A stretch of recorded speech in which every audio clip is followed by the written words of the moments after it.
When the cyber attack began, the entire city's systems collapsed. Hospitals, banks, traffic lights. But when that woman working quietly at the library computer took action to stop the attack, her true identity was revealed. Welcome to Hidden Hero Stories. Before we begin this incredible story, tell me in the comments which city you're watching from today.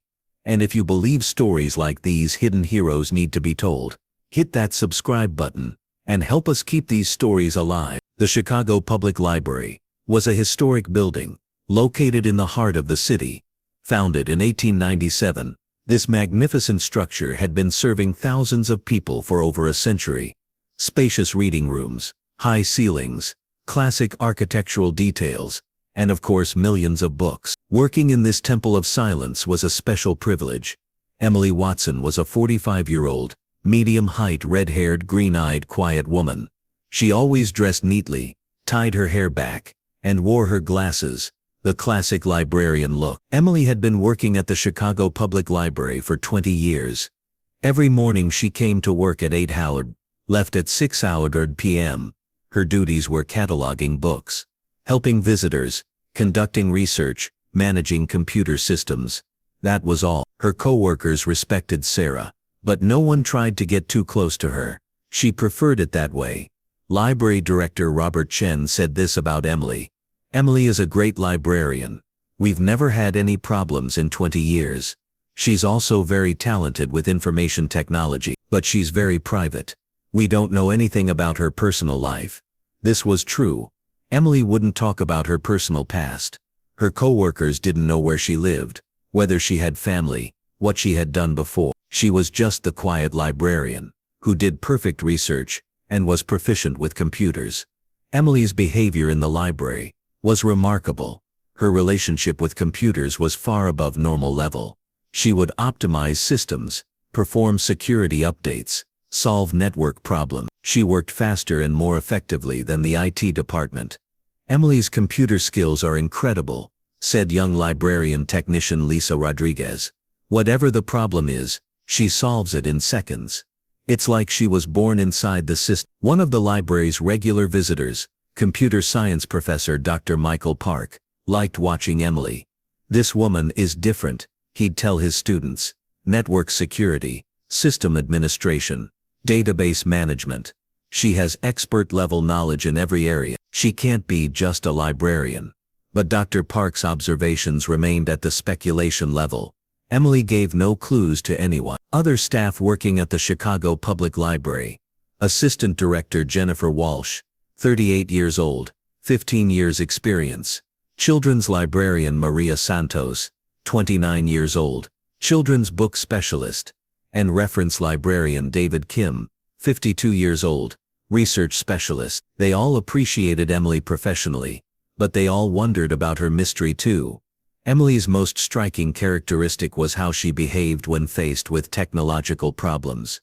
System crashes, virus attacks, network outages would occur. In these situations, while other staff panicked, Emily maintained her composure and systematically solved problems.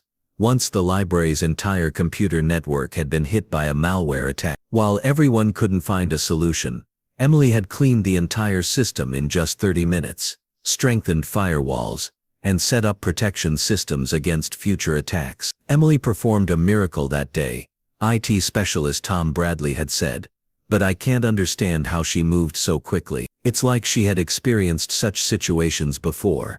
Emily's private life was also mysterious. No one knew where she went after work, who she spent time with, what she did on weekends. The only known thing was that she lived in a small apartment in the north of the city. Actually, Emily Watson's real story was much more complex. Her birth name was Emily Elizabeth Watson. Born in Chicago in 1979, she had shown talent in mathematics and computer science at a very young age. She studied computer science at MIT, and after graduation was recruited by the NSA, National Security Agency. Between 1999 and 2019, she worked for 20 years in the NSA's Cyber Warfare Division.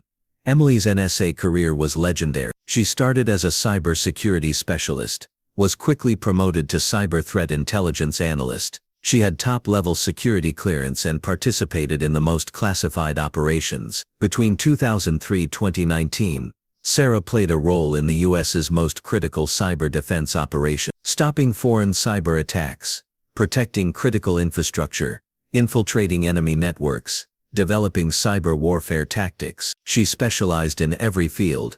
Sarah's professional record was flawless. She had stopped Russian, Chinese, North Korean cyber attacks, provided cyber defense training to NATO allies. She received the Meritorious Civilian Service Award, Exceptional Civilian Service Award. But in 2019, a life-changing event occurred for Sarah. During a large-scale cyber attack, due to wrong intelligence, a friendly fire incident occurred, damaging an allied country's systems. Sarah had taken responsibility for this. After this incident, Sarah had retired early from the NSA. She was experiencing burnout, PTSD, and trust issues. She wanted to completely distance herself from government work, trying to build a normal life. Returning to civilian life was very difficult. She could find jobs at high-tech companies, but government connections were questioned everywhere. Finally, she decided to hide in the last place they would expect, the public library. Working at the library gave Sarah peace. The quiet environment, being surrounded by books, helping people, it was what she needed after the stressful years at the end. In 2019, she started working at the Chicago Public Library, completely hiding her past. For 5 years, Sarah hadn't shared her new identity with anyone. She was trying to forget her cybersecurity experience, living a simple librarian life. But the past sometimes returns in unexpected ways. That Friday morning, Sarah had come to the library as usual. She started work at 8 continuing her daily routine, book cataloging, reference questions, computer troubleshooting. An ordinary day. At 10:30, while Sarah was working on her computer, a strange warning appeared on the screen. Network anomaly detected. Unusual traffic patterns. Most librarians would ignore this, but Sarah's NSA training kicked in. She examined the traffic logs. Very large amounts of data transfer were being made from the library network. Outbound connections were suspicious. This wasn't normal library activity. Sarah conducted a more detailed analysis. Command and control servers, encrypted communications, distributed denial of service patterns. This was an APT, advanced persistent threat attack. The library network had been made part of a botnet, and this was just the beginning. The real target was much bigger. Sarah performed packet analysis. The attackers were using library systems as a launching pad. Their targets: the city's critical infrastructure systems, power grid, water treatment, hospital networks, financial institutions. This was a massive coordinated cyber attack, and it would begin in 30 minutes. Alarm bells rang in Sarah's mind. Her 20 years of NSA experience returned. If this attack succeeded, all of Chicago's vital systems would collapse. Hospitals wouldn't work, power outages would occur, traffic control systems would stop, banks would go offline. Thousands of people were at risk. Sarah had to make a quick decision. She could report this situation, call the FBI Cyber Division, but she had 30. The bureaucratic process couldn't be completed in this time, or she could reveal the identity she had hidden for 5 years and intervene herself. Sarah looked at the old NSA badge she took from her desk drawer. Cyber Warfare Division inscription. Time to remember who you are.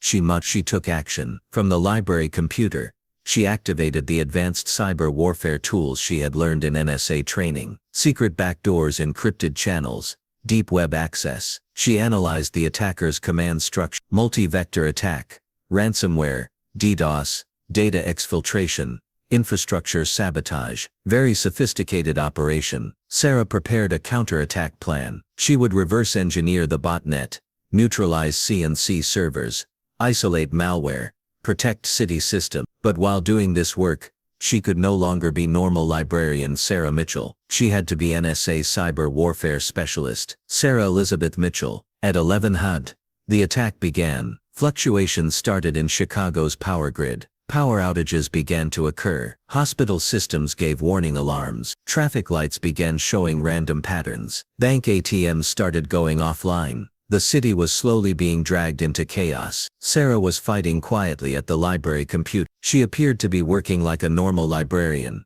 but was actually conducting the most sophisticated cyber warfare operation. Her first target was to dismantle the botnet. She identified infected machines, analyzed malware signatures, found kill switches. She was disabling botnet nodes one by one. Lisa Rodriguez came to Sarah. "Sarah, is there a problem with our computers? The electricity in the city is going on and off." Sarah quickly changed her screen. "No, Lisa. Our library systems are normal. There might be an electrical problem outside." After Lisa left, Sarah continued her real work. She had located the attackers' CNC servers, international distributed architecture, servers in Russia, China, Iran. This was a state-sponsored attack, and it was very large. Sarah launched a counterattack on foreign servers, bypassing international cyber laws, DDoS mitigation, packet injection, man-in-the-middle interruptions. Her 20 years of NSA experience was in full mode. At 11:30, the chaos in the city was increased. Emergency services overwhelmed.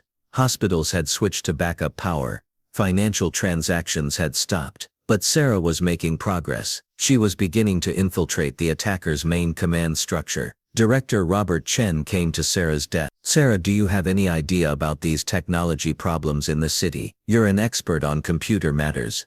Sarah paused. At this moment she could tell the truth. Ask for help. But then she would have to expose her identity.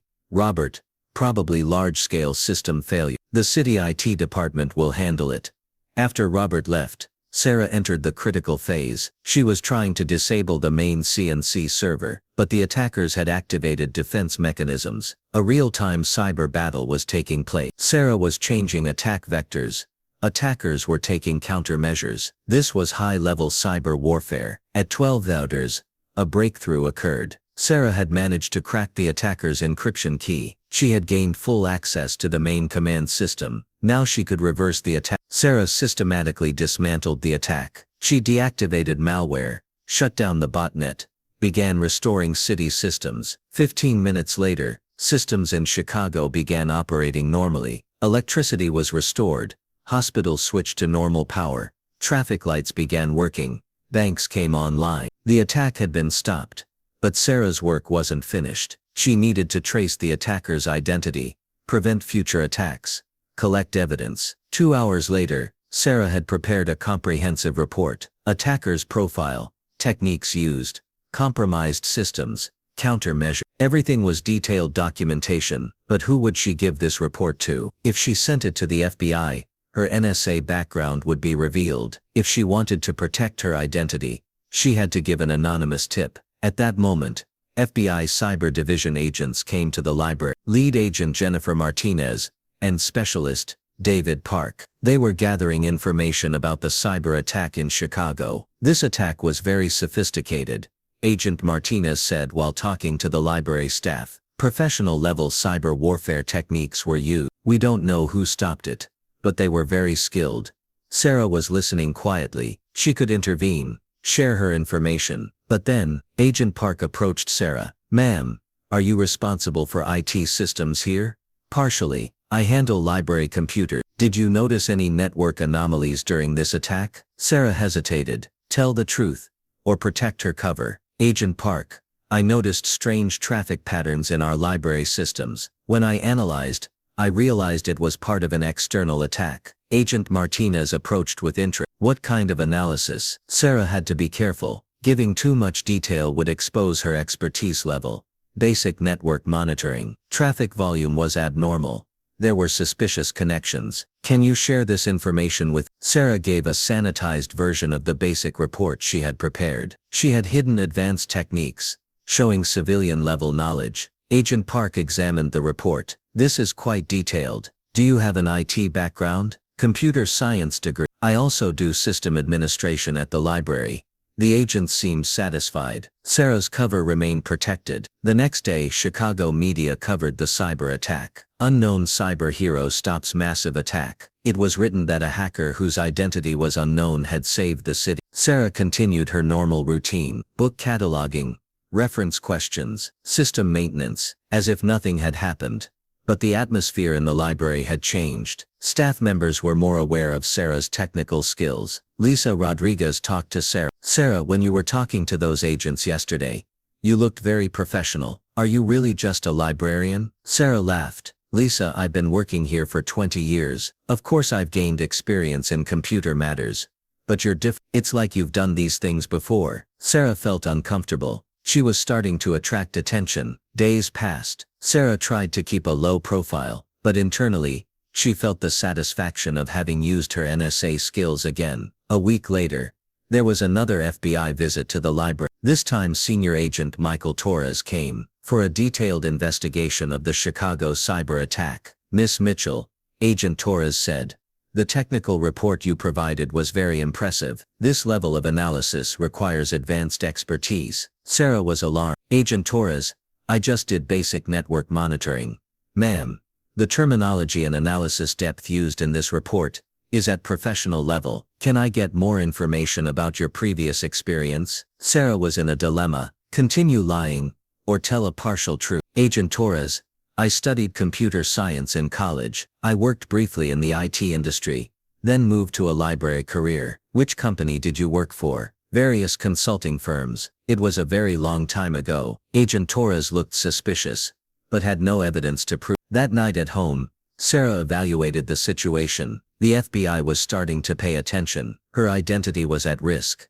She had two options: leave Chicago and create a new identity, or reveal part of the truth. The next morning, Sarah went to the Chicago Public Library for the last time. She requested a private meeting with Director Robert Chen. Robert, I need to tell you something. Sarah, is there a problem? My past is complicated. My IT background is more extensive than I said. Robert Chen was listening with curiosity. I did cybersecurity work for the federal government, classified projects. I can't give details, but my experience is substantial. Robert was surprised. Sarah, why didn't you tell me this for 20 years? Because that life is behind me. I'm just a librarian now. But last week's cyber attack. Sarah paused. I tried to help. No one else could do it. Robert was trying to understand Sarah's situation. Sarah, you're a hero. Why are you hiding? Because I'm not that person anymore. I found peace here. Their conversation was interrupted by FBI Agent Torres entering the library. This time he had a search warrant. Miss Mitchell, we'll conduct a background check within the scope of federal investigation. Sarah knew her cover was blown. When a deep background check was conducted, the NSA connection would be discovered. It was decision time. Agent Torres, Sarah said calmly, I'm retired from the NSA. I left in Agent Torres stopped. NSA, National Security Agency, Cyber Warfare Division. For 20, Agent Torres's expression completely changed. Ma'am, if you're retired from NSA Cyber Warfare Division, did you stop last week's attack? Sarah nodded. I had to protect Chicago. Agent Torres immediately took out his phone, called the NSA liaison. 10 minutes later, Sarah's identity was confirmed.